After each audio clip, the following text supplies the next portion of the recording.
Dust is settled after the utter bedlam of the third test match in Nottingham at Trent Bridge, and now it's time for the sensibility to resume.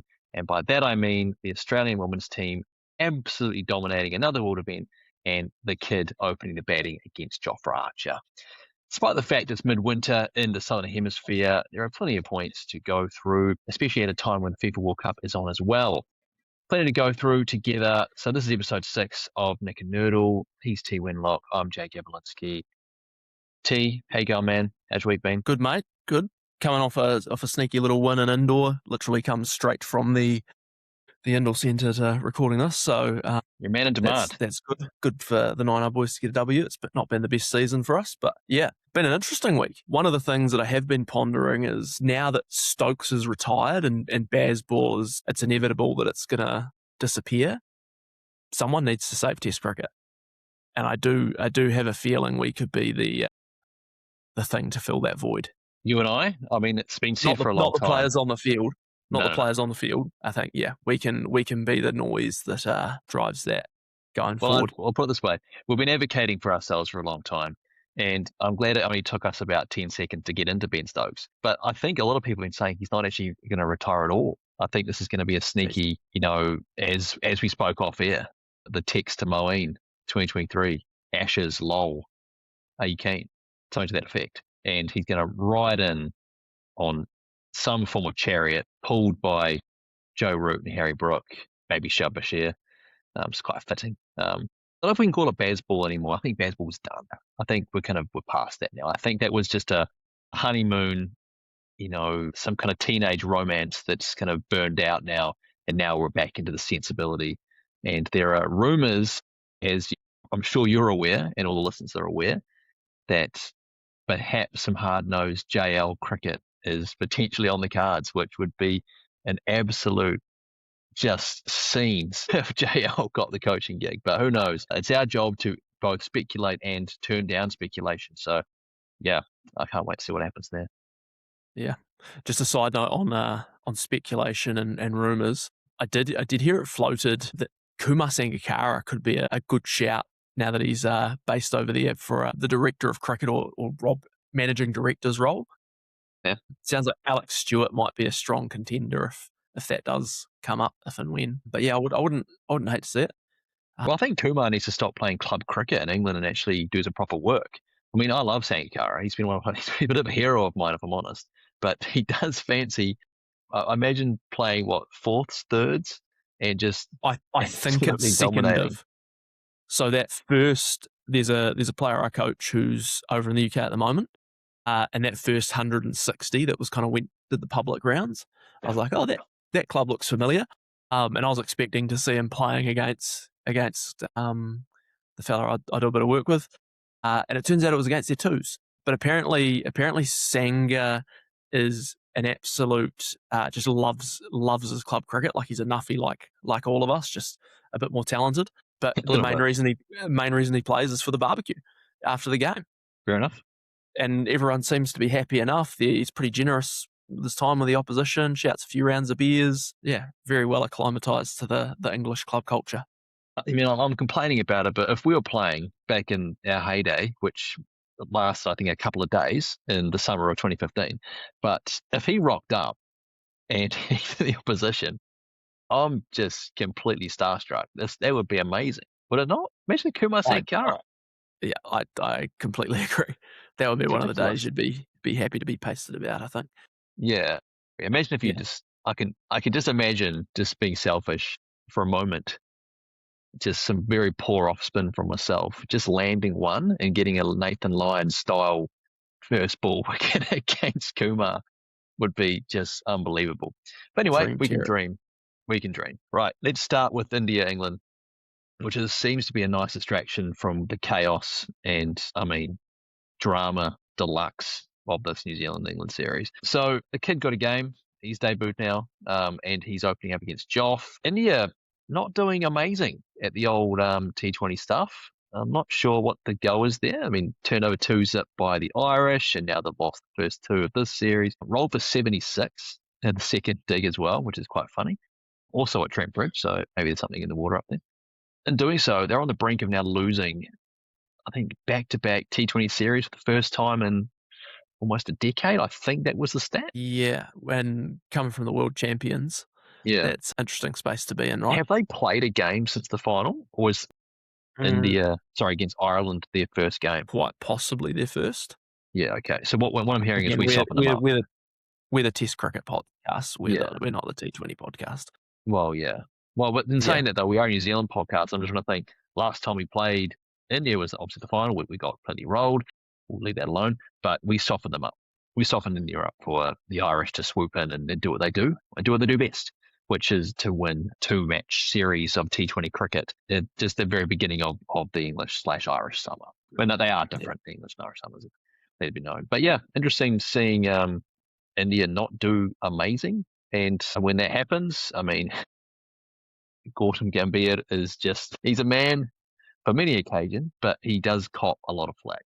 And sacking Sanju Samson, who I think was part of the series of that World Cup, and he has been dropped for a child, which can't be good for the old confidence. I must be known, but I'm sure. I mean, Vaibhav is amazing. Yeah, seems pretty harsh to drop Sanju. Yeah, it did feel like there's maybe some unfair. Well, they're professional cricketers; it's his job, right?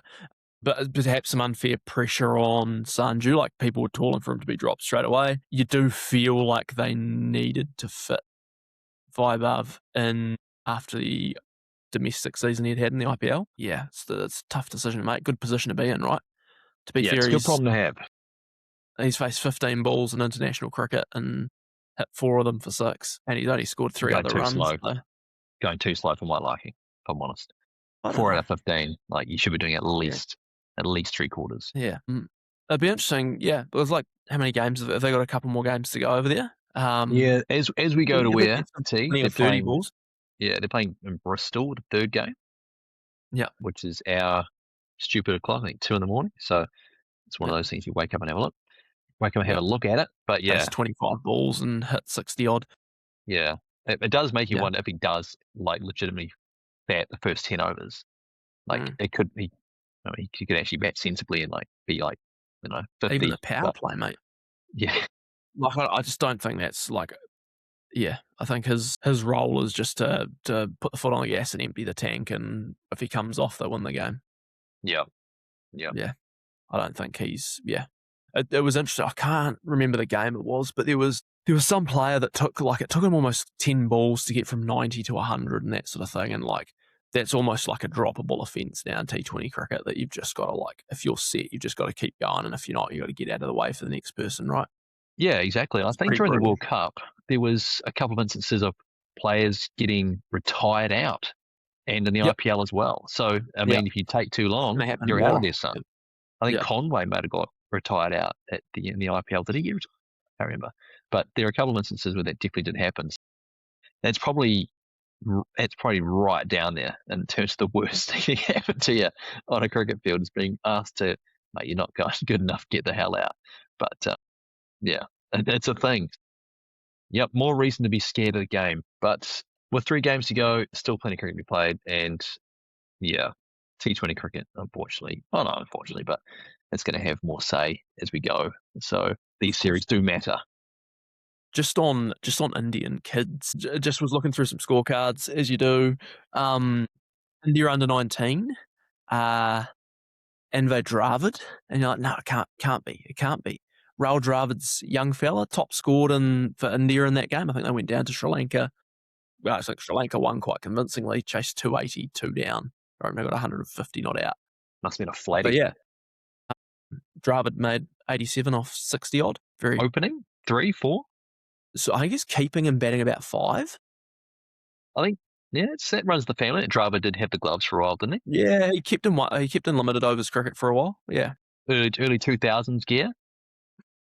Yeah, it's pretty cool, and I think that kind of goes along with. I think Atherton's son is knocking about. Yeah, he's right. And you've also got Flintoff. Rocky Flintoff's got 2 boys playing domestically. Yep. Rocky Flintoff's playing for 19s. Steve Harmison's boy, Charlie Harmison, I think, is floating around that 19 setup as well. That's pretty cool. There's a few young ones coming through. Is that that's not nepotism? They're just it's just early exposure, right? I think what it says ultimately, bringing it back to us, is that we're just getting old, mate.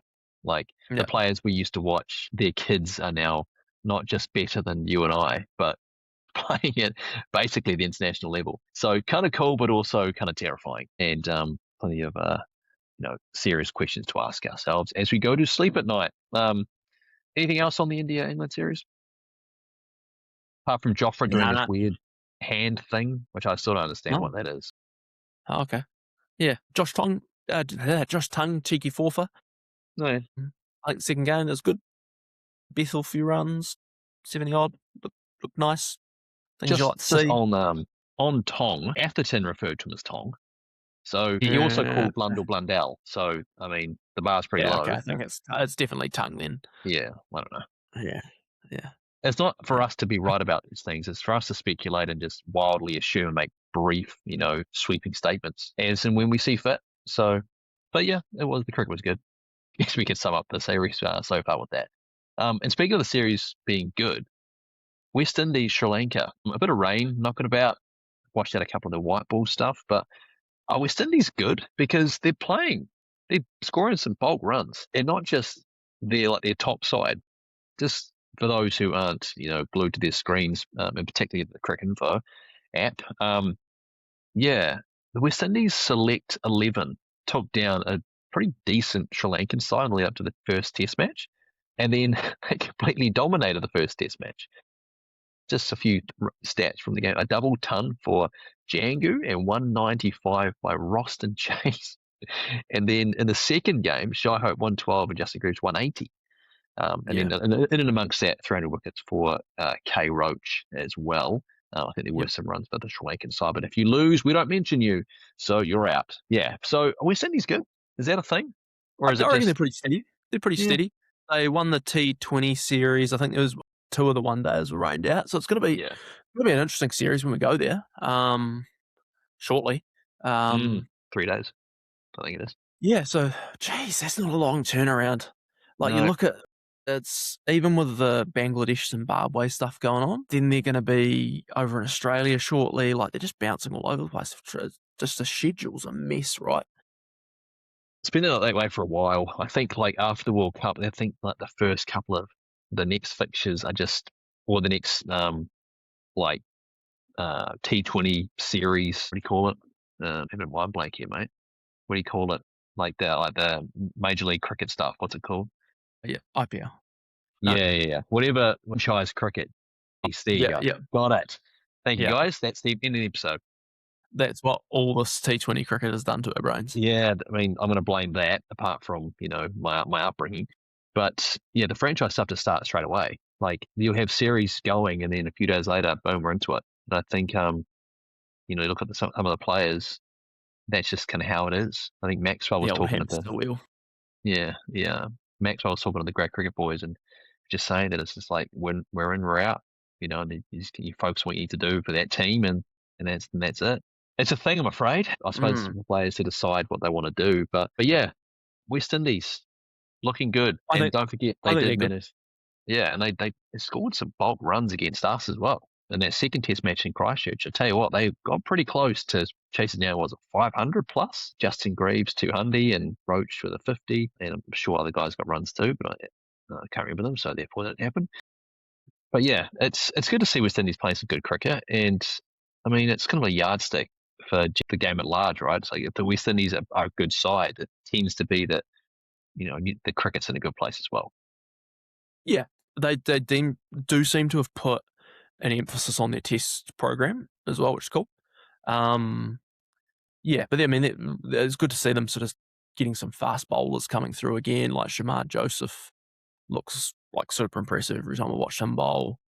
Jaden Searles, all these guys, Elzari, like they've got some good pace bowls coming through. The fact that they're starting to get some runs, because I think that's always something. Like if you look through most West Indians domestic stats, you'll see a lot of guys with very low bowling averages, and like a lot of guys who you look at aesthetically and say he's a good player, and there's not that many hundreds, and the averages aren't that much to speak of, and it just suggests that the wickets are kind of, tough to bat and doing a bit. So yeah, we got a little bit to get through. I might just tick off a couple of couple of notes, if that's okay. Go for it. The floor is yours, mate. Just on the Zimbabwe-Bangladesh, that's been interesting. So you'd kind of assume that Bangladesh are probably the favourites in that, maybe. They have been playing some decent cricket for a wee while now. Zim's been sort of struggling a little bit. Zimbabwe smoked them in the test, like won by an innings and 80 runs or something. And then the first one day are all out for 141. And you're like, Zimbabwe were? And you're like, oh, okay, here we go. Nahid Rana, who's a quick bowler, Bangladeshi quick bowler, 6 for 21 off his 10. Looks pretty impressive. And then Zim defended it, bowled them out for 116. And the thing I'm finding pretty interesting is in 3 innings so far, Zimbabwe have only used 4 bowlers in the whole series. Yeah, those names, I've seen the scorecards. I think it's Blessing Muzrambani. I think Brad Evans is in there. Nick Gavra, yeah, the captain, Richard, and maybe like Newton, a spinner or something. No, they're all seamers. All seamers, no spin. All seamers. They've got a couple of part-time offies, I think, but yeah, the fact that they've bowled them out and all of it, yeah, not even like an over of off spin or one of the other medium paces getting a run. It's odd, like just 3 games, 3 innings in. So on that note, then with Zimbabwe, the series, and also just a quick note: 140 for Innocent. Is it Innocent Kaya? Yeah, that's a great name. Zimbabwe is awesome at their first names, and that's not a dig whatsoever. But also it's cheeky 7 for Tajul Islam, who sneakily has 270 test poles and average of 30. Just whenever I've seen him bowl, he is very handy. On Zimbabwe, if they're just absolutely churning through dubs now, is that 1-0 New Zealand for what we did to them in Zimbabwe last year?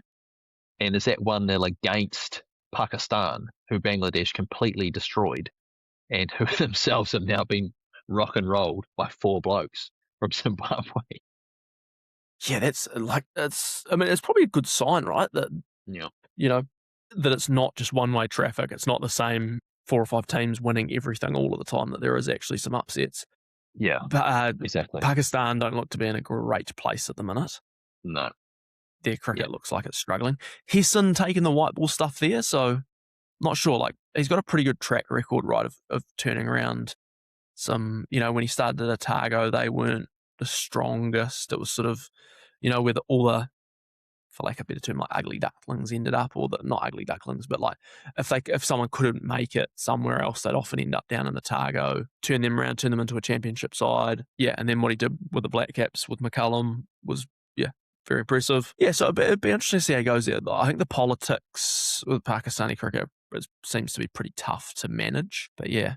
Yeah, Pakistan not in a great place. Babar Azam back at the helm as well, turning to the past a little bit, not dissimilar to what we saw with Joe Root in that 1 test match. But no, Pakistan are just in a bit of a tough spot at the moment. And it happens. But I think just quickly back to West Indies, and I suppose this goes for Zimbabwe and Bangladesh. One thing that you do notice when those sides come out to New Zealand or England is that the names are just completely different every single time. Like, you've got guys, it was like, I've never heard of this guy before. You look at the side that's rocking up for the West Indies, it is very similar. Yeah, there are a couple of names missing to who played New Zealand a couple months ago now. So if they can get some consistency, and just on that, Zimbabwe did play, I think, the second most test matches last year, I think behind the Poms. So hopefully it's doing some good. And it's produced some results that, it's not such a, we'll go and have a look kind of tour when you go over there. I mean, I think we can all somewhat remember fondly like the days of the 90s and the 2000s where Zimbabwe were genuinely a good side, and they can bring that back. I mean, you saw what they did at the T20 World Cup. Can we start seeing that more regularly at the One Day World Cup, and who knows what's going to happen with the Test match stuff. So I think overall it's a good result. Yeah, a couple of interesting players popping up in unexpected places. Moises Henriques has put the Spotify away and is turning out for Portugal. Is he? Because he's got Portuguese heritage. Shout out Nando's. Getting get a sponsorship now. Get me a black card, please. I think that's what they call it. And Chapman's getting a run for the Perth Scorchers in the, I forget the name of it, but the Global Super League Championship in the West Indies. That's like it's an attempt at restarting the Champions League. So I Okay. think Central Districts went there from New Zealand last year. I'm not sure if there's a New I Zealand team remember, this I year. remember seeing something like that. Yeah, Yeah, and that's there's 5 right. or 6 teams. There's a couple going. So Perth Scorched are going, but obviously because there's a lot of it's out of season. There's not everyone's available. They send as many players as they can, but I think they've signed like 5 overseas players. So Mark And Chapman's sort of Chappie's got there. himself in there, which is Yeah, nice man. cool. So just quickly on that note, the way you Yep. described it, like the Global Cricket Super League thing, that is a perfect name for it because I'm sure it's got a more reputable name. But that's exactly how we see it. It is just what Yeah, is yeah. going on. Just Like, oh, it's on the West more. Indies. It's on at a weird time. It's July. Most of us are freezing at the moment. Yeah, it's just another random tournament. So it sums up perfectly the vibe of that tournament. But anyway, good for Chappie. Gonna get a Yeah. stick. Well, we did touch on it in the intros, but Australian women's team knocking over England in the World Cup final. I think that's, good side. Probably one of the big ones from that. Sophie Molyneux, there's, definitely some question marks over her role as captain, just with injury record and whatnot, but seems to have done a great job pulling them together. And sort of performances come along with it. But yeah, very, very dominant performance from them in the end. Well, I think the headline was, it's Australia's world, the other teams just rent space in it. I think that sums it up pretty well, but it's also completely par for Australia, who have won their 7th title. I think it's 9 World Cups. I think England have 2 and we have the other. I think that's what the record. They didn't drop a game. They even chased down the highest score in a Women's T20 World Cup game, which is 171 at Lords. They got set 151 in the final, and they got it 3 down with a few overs to spare. They basically walked it. It's just, it's complete domination is what it is. If this was any other sport, this is essentially France at the World Cup right now. This is Australia men's in the 1990s. It's the All Blacks in the 2010s. It is just mental how much they just rock up and just do it without really breaking a sweat. And you see like the juxtaposition. New Zealand have had a good side, and they're the previous winners, but they just don't put it together all the time. And a couple of drop catches in that first game, a couple more drop catches in the second game, just not executing the basics, and we were gone. And it's just not something you see with these Aussies really ever. I know the men haven't won as many as the women recently, but they're still winning a lot. It goes through how dominant they are. And England and no slouches either. Neither are India. They just put them to the side. So it's very, very easy to say that they're the best team. Yeah, probably a good opportunity to segue into our women's stuff and touch on that a little bit more. Yeah, sure. So there's 2 things that come to mind. One of them is me sort of connecting a few dots and maybe, sort of potentially forecasting something. I think we mentioned it last week that Heinrich Milan, formerly coach of Central Stags and Auckland Aces, had been coaching Ireland for the last few years, had stepped down from the Irish role after that second win, like the day after the second win against India. He saw a little clips from one of the New Zealand sports radio shows. I can't remember off the top of my head, but it was basically saying that, hey, we've got, New Zealand residency, like we'll see what sort of opportunities that holds. The current coach of the WhiteFerns, Ben Sawyer's contract is up at the end of the year. As I understand it, Heinrich Milan's going to stay on and transition Gary Wilson. I don't know if you remember him, keeper bat that used to play for them. Yep. He's the assistant coach. He's going to help transition him into the head coaching role.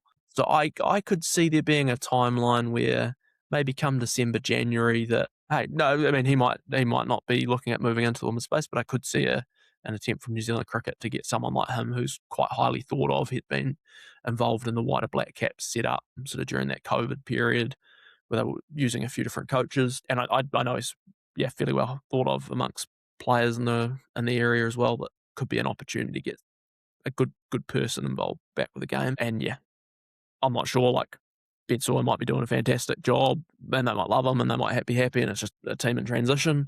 Who knows? But just me sort of clutching, trying to pull something out of thin air, just something on the radar. Looking through the team and sort of the players that are there, obviously it's going to be tough to replace 3 pretty experienced players. And I feel like, as in most teams, you've got kind of the remaining players from that squad at the T20. Plus, there's a fair few players actually playing domestically who have had like a fair bit of exposure. But you've kind of got two groups there. You've got your obviously more experienced players who there's probably an expectation that they're going to need to step up and fill some quite big shoes, take a little bit of pressure off some of the youngsters and kind of let them flourish. Almost you look at Australia, like you've got your Beth Moonies, you've got your Elise Perrys, you've got these players who've been around for a while, Ash Gardners, who you just can kind of rely to do a job. And then your Georgia Vols, your Lucy Hamiltons can kind of come in and just express themselves, right? But yeah, so there's definitely some good experience. I'm quite excited by some of the players coming through. Izzy Sharp's one that just watching the Super Smash this year, she did get a 50 in the World Cup. She's looked pretty good. I think there's potentially opportunities looking at some of those all-rounders like Molly Penfold and Jess Watkin to maybe sneak their way back in. It's kind of hard because a lot of them start quite young and they've played 50 games or 30 games or something. It's kind of hard to track. Like, were they just in the team and they've kind of had a couple of poor performances and they're out? But there's definitely some depth there. I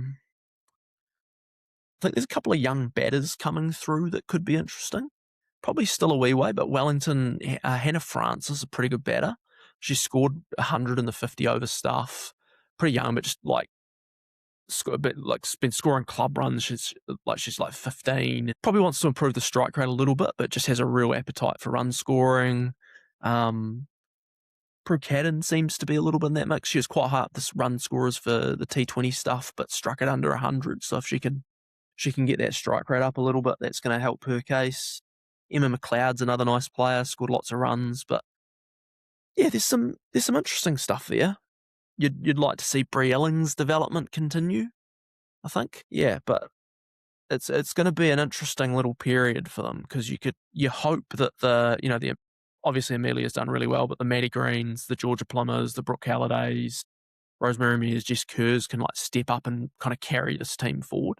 Now that there's that sort of space for them to fill, yeah, it's going to be sort of feels like at the moment that we're in theory we're significantly better than the sides below us. We need to play to that potential, but on like the sides below us, we should be knocking over. The ones ahead of us, feels like we're not quite there. Yeah, so essentially we're middling, right? But it's almost like it's now could be a good opportunity for some development and some change. So in future discussions, no doubt, we'll talk about New Zealand 20 and what that'll do for New Zealand domestic scene and what that will do for the international game at large. The idea is that if you introduce overseas talent into the competition, it'll drive up the quality and it will force a lot of players to almost step their game up, basically. That's the idea on paper. Whether that's I think that actually happens in practice, we'll wait to see. And that could also be a good time, as you mentioned, to look at the leadership and the management. And it could be a bit of a watershed moment as we almost like turn the page from the last of the previous generation into the next. You're still going to have a lot of those kind of middle generation, like the Mealy Kerr and whatnot. But now could have been an opportunity to see what is happening in the future. And it could be a very telling summer to see what will happen, and maybe some people do step their game up, and we do get more opportunities to put a competitive side together, especially the World Cup every 2 years, I think it is. So more regular competition, more quality in the competition should result, therefore, in a more competitive national side. You don't want to go down the route, we mentioned the West Indies before, you don't want to go down the route of the hired mercenaries, where it's just kind of come together once every 2 years. You want to see some development throughout. And when Australia and South Africa and the English either come to New Zealand or vice versa, that New Zealand sides do compete and do win.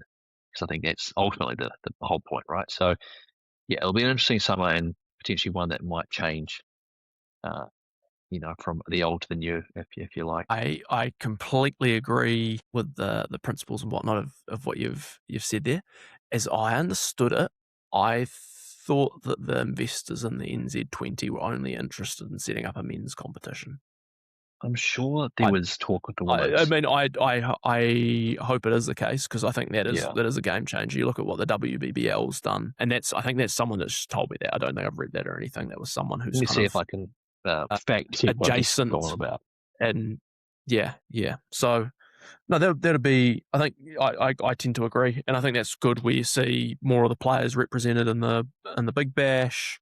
It's, there's a few opportunities for players to go over to England and those sort of things. Anything like that, I think, is good for their development, right?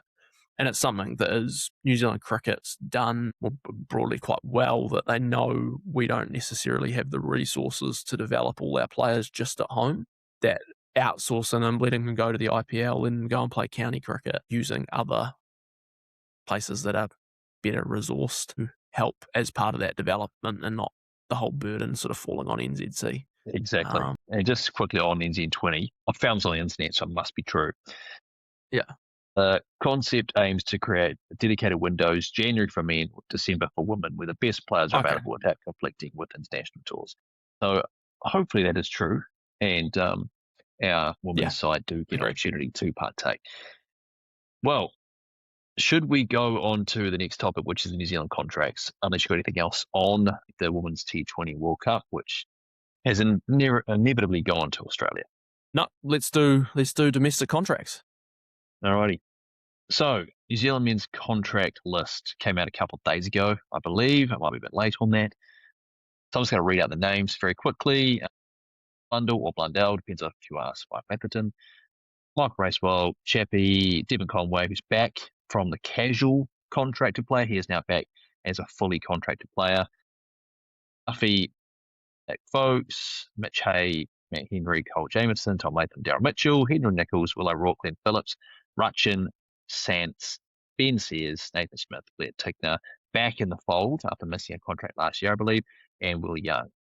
So no space for Adi Ashok or Muhammad Abbas, who got a gig last time, and there's 4 casually contracted players.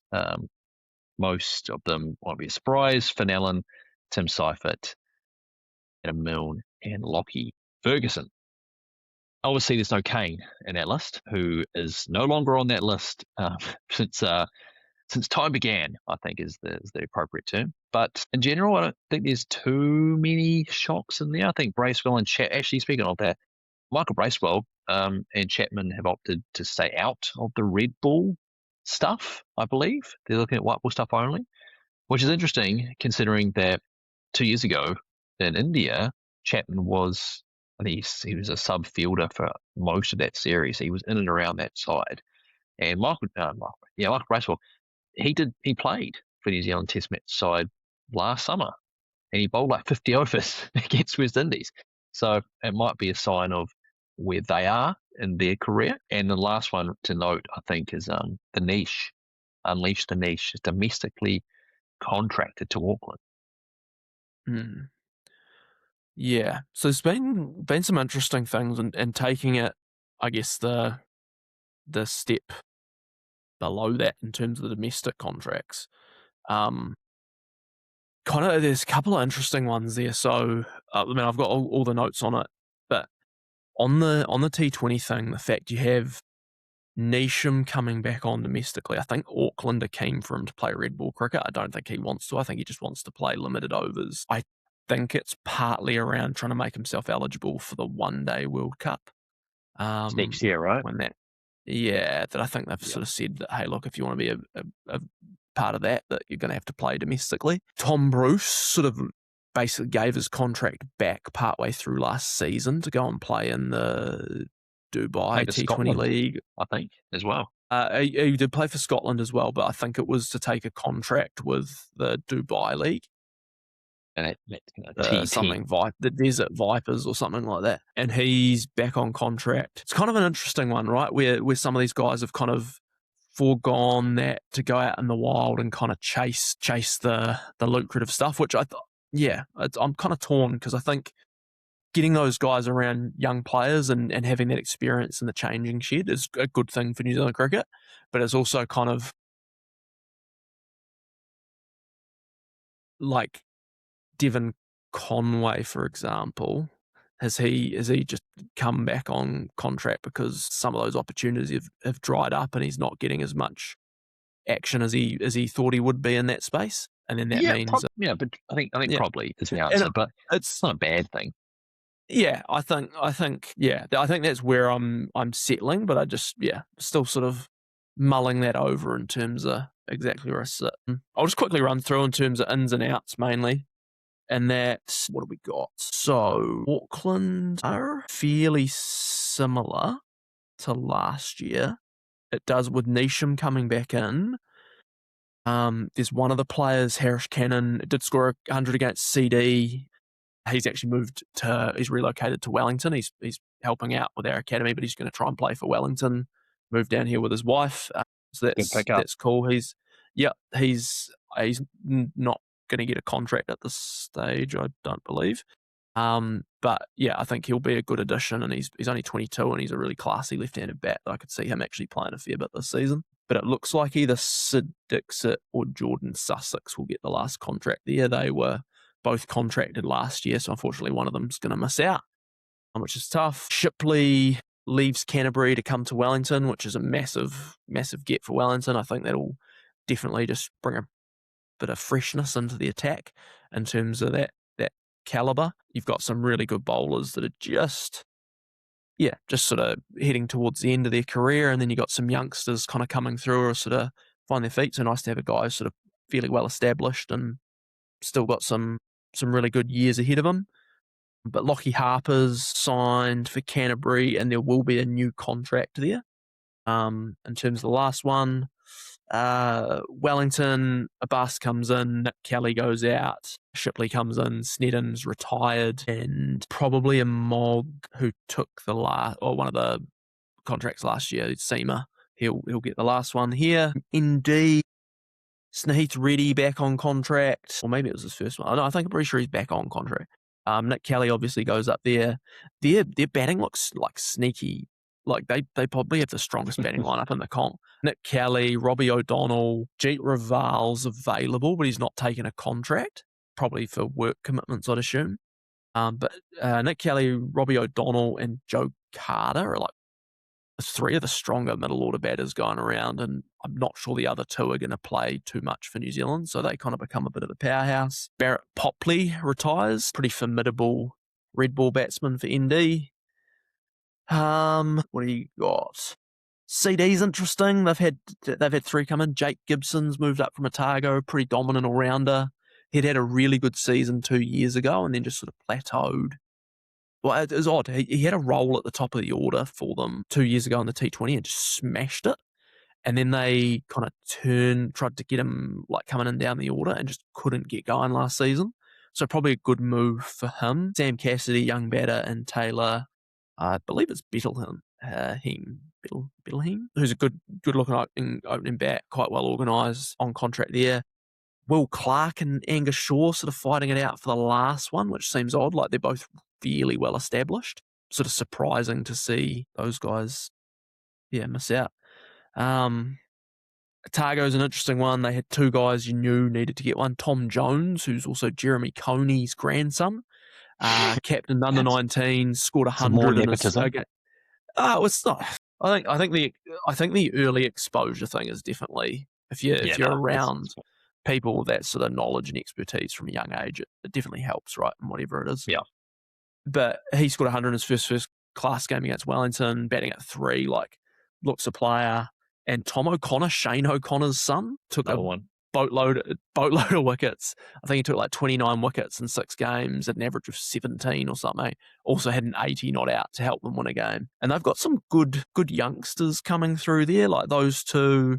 You chuck in again more Craig Cummings boys. They look fairly steady. Mason Clark's a good young player, good quick bowler. Angus Hazeldene's retired down there. And left arm quick, had a bit about him, looked awful to face, kind of quite whippy arm. To be fair, if he'd been maybe a couple of years younger, I think he'd had some health issues in the middle of his career. But if he'd been a little bit younger, I could have seen him playing a little bit for the Black Caps. But maybe I'm completely off there, but just watching him bowl, he looked like bowled with good pace and shaped it, and kind of there are a lot of attributes to like. But yeah, that's a probably not quite a brief overview, but yeah, that's sort of where it sits with the domestic contract. So the first 15 have been named.